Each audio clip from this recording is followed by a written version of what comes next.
Hello, new game tubers, and welcome to the next game from Blue Ankylo.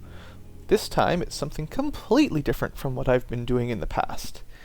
I'm playing a new game, Warlock, Master of the Arcane, as you can tell. Should be in the video title too, of course.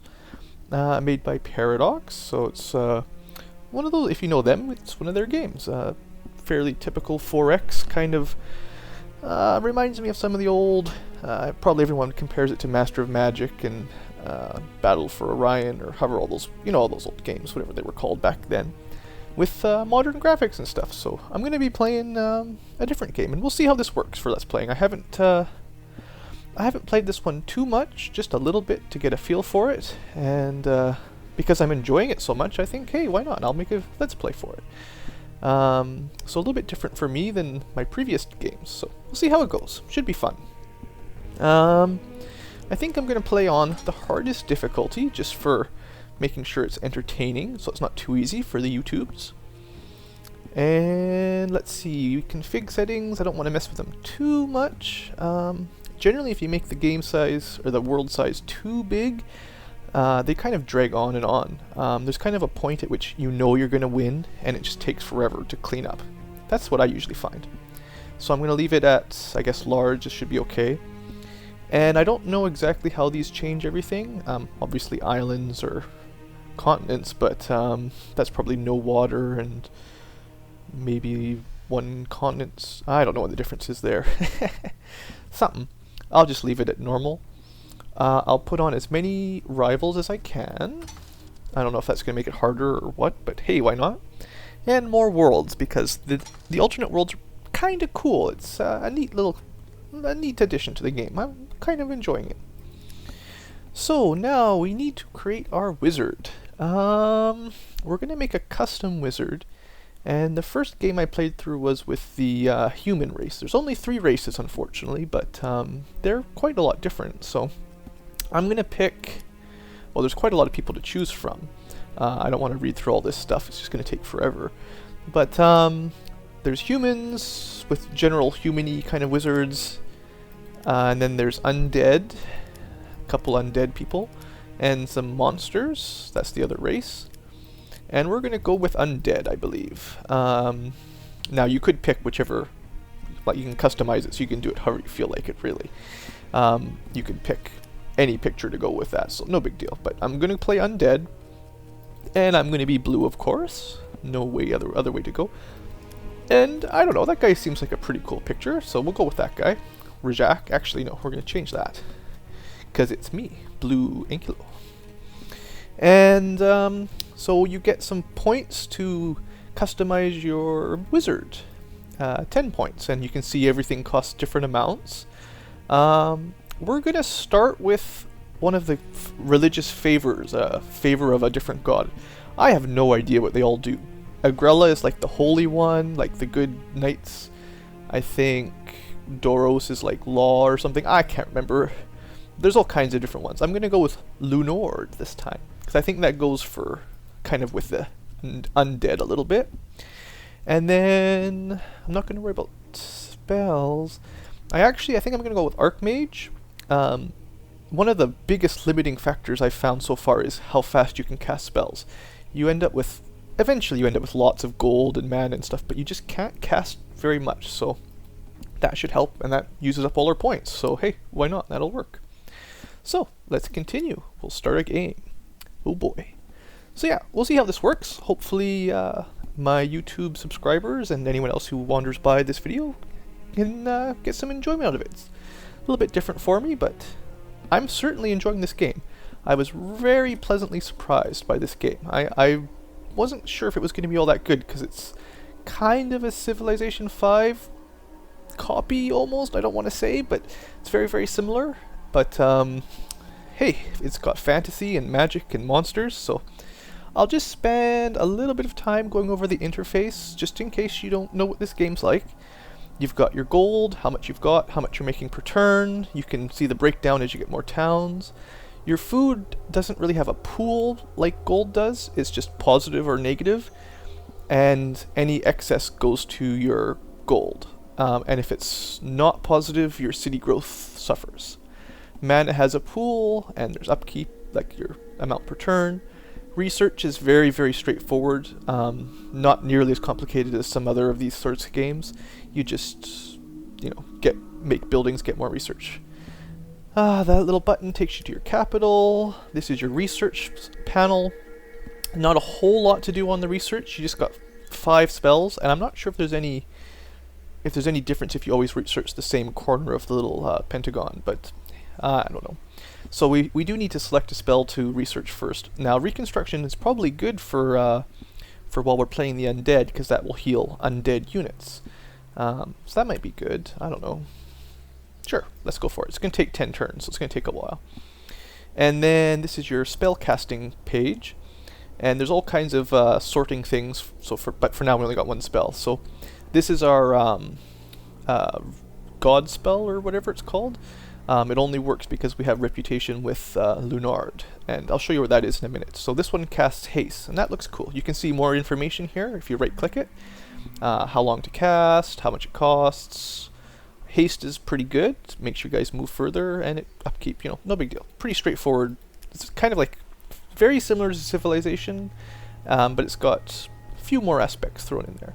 What else should I show you quickly? Diplomacy. There's not a whole lot here. We haven't met the other mages yet, obviously, but they will show up, and they will tell you what perks they have, and if they have any global spells cast on them. This will also be the only place you can see if you have global spells, whether they're good or bad. So if someone casts, I don't know, drought on you or something, this is where it will show up. Other things, this is your sort of religious wheel, so there's 8 different gods, and your picture and all the other gods' pictures, or sorry, not gods, all the other mages' pictures will show up here, and they will sort of lean towards whichever god they worship or build temples to, or, you know, however that works.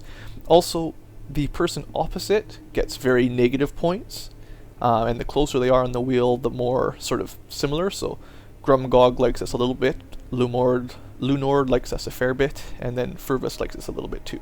And then everyone else doesn't like us to varying extents.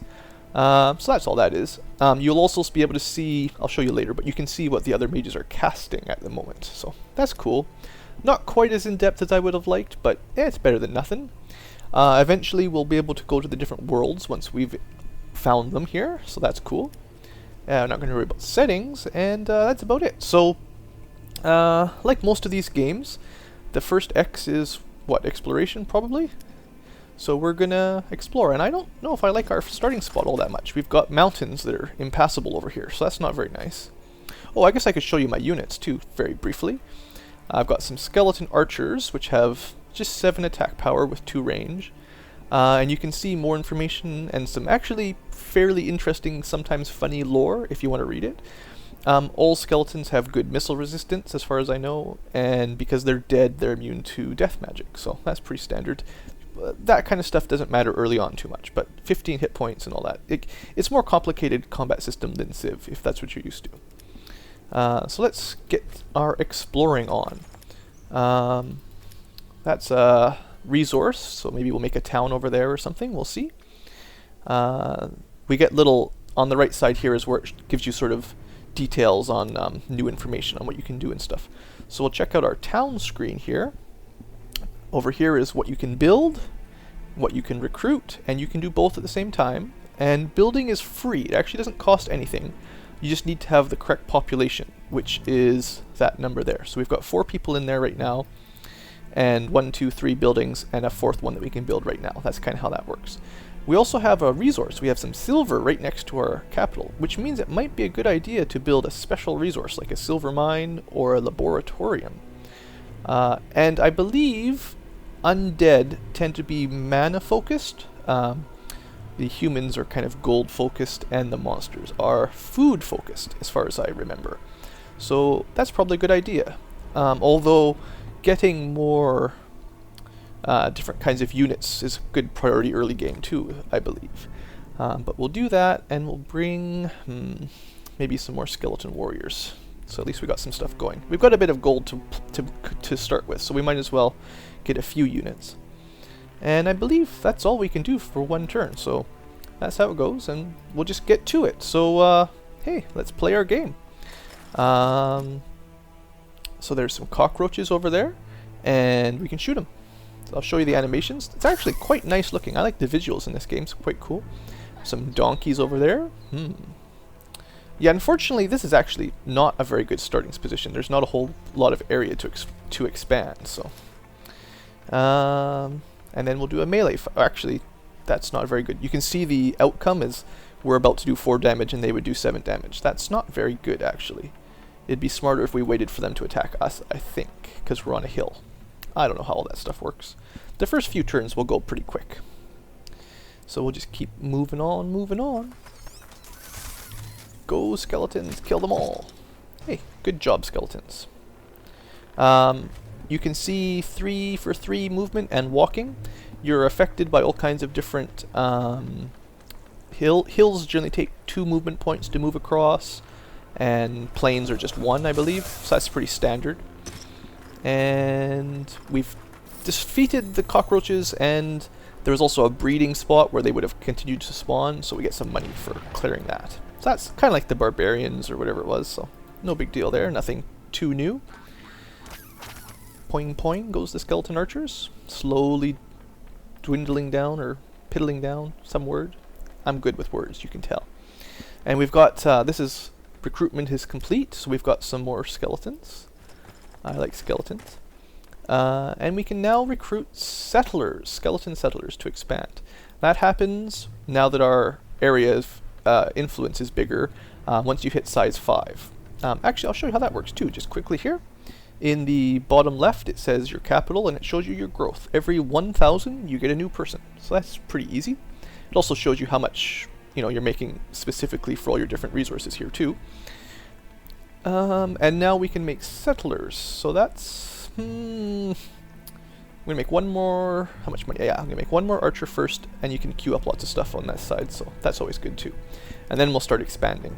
Definitely good to make lots of cities as quickly as you can. Oh, you can also tell they were at the bottom of the map, so there's no...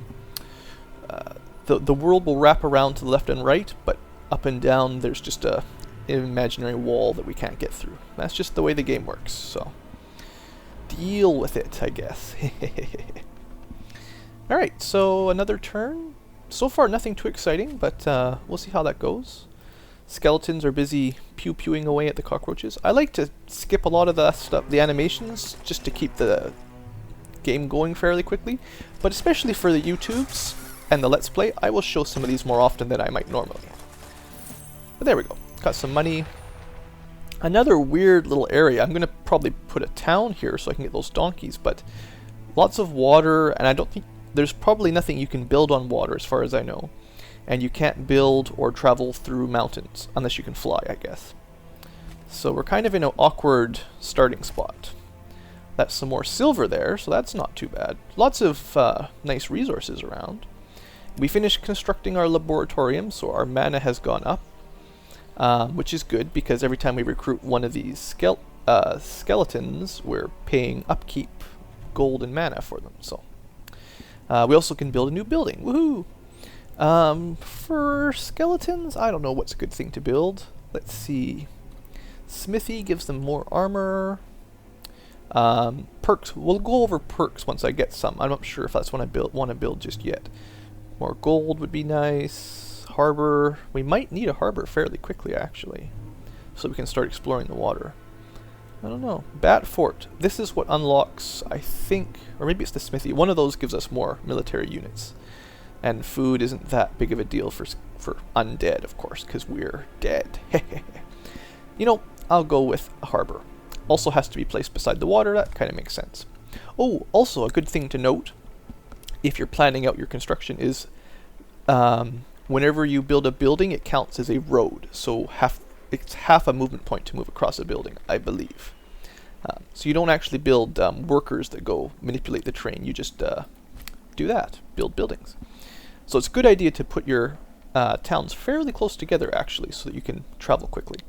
Also, well, maybe I can't do it this turn, but next turn, I will try to heal him. One more thing you can do in this game that's quite nice is you rest for a turn to restore some hit points, even if you're a skeleton.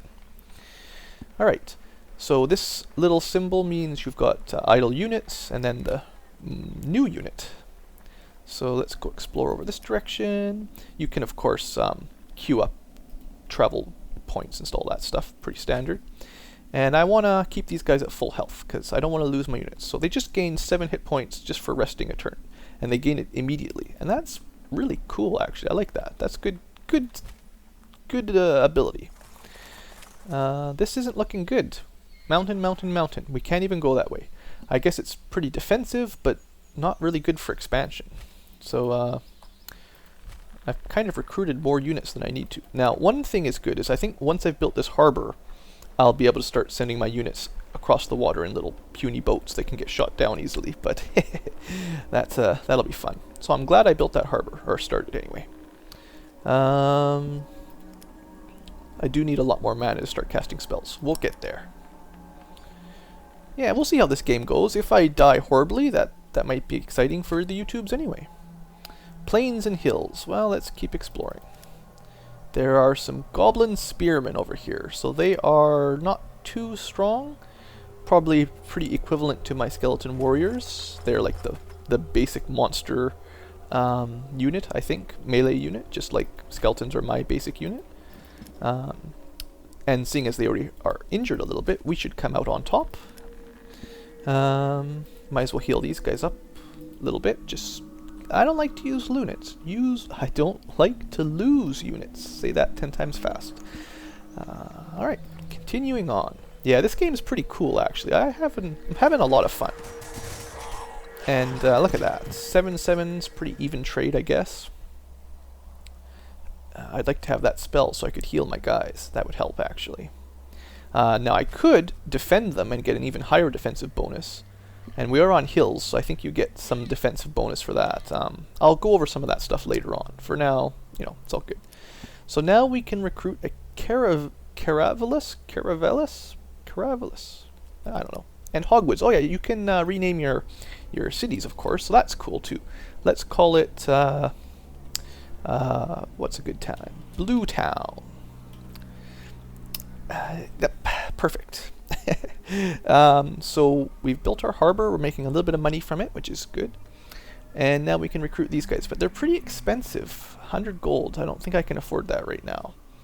And I think, yeah, we just got our first settler, so we're going to send him. Well, I know it's safe over here, so let's just send him over there. And then probably should keep building settlers, or maybe not that many, but start building settlers. All right, so that'll have to do. Don't have enough money for a boat, but I'm pretty sure, yeah, I'll be able to send that guy over the water. Maybe I shouldn't have sent both my archers that way. That's kind of silly. Yeah, this one I'm going to send to join him. That probably makes more sense. Got to figure out my strategy. I am playing it on impossible setting. I'm just going to defend. They'll probably attack me. Alright, let's keep a move on. Alright. Looking good. I think I'm... received a new request, Ooh, my lord. hopefully that's not too loud. Haven't tested that sound out yet. I'm going to try to aim for about 20-minute episodes for this Let's Play, so hopefully that seems fair and interesting.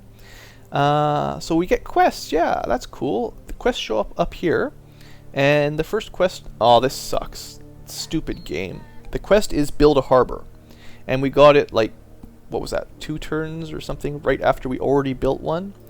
So that's not cool. We have 30 turns to do it, so maybe we'll have to build another harbor on a different town. And unfortunately, there's no way to destroy a building once you've already built it, as far as I know anyway. You can turn them off, which is good for, say the smithy has a 2 gold upkeep. If you aren't actually recruiting units, maybe you should just turn it off and then you won't have to pay the upkeep. So that's cool, but you can actually destroy them. So unfortunately, that was a dumb quest. Not cool. And I think we should be able to take these guys out now. Goodbye, goblin spearmen. Yeah, perfect. Got some gold, and we got level up. So that's fun too. I like getting levels up. So we've got cover specialist for defense on rugged terrain.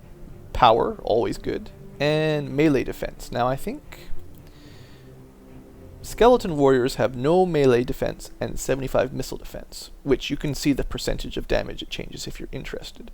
So I think for survivability's sake, I'm actually going to give them defense, because my melee guys, I want to absorb damage, whereas my ranged guys maybe should just avoid it.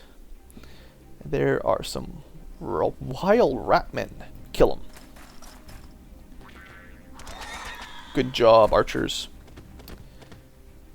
And you can get critical hits and stuff too, so there's all kinds of cool mechanics like that.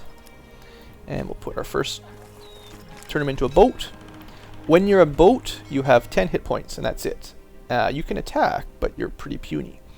So next turn we'll just get out of the water before we get killed. There's also often sea serpents and deadly monsters in the water, so you gotta be careful.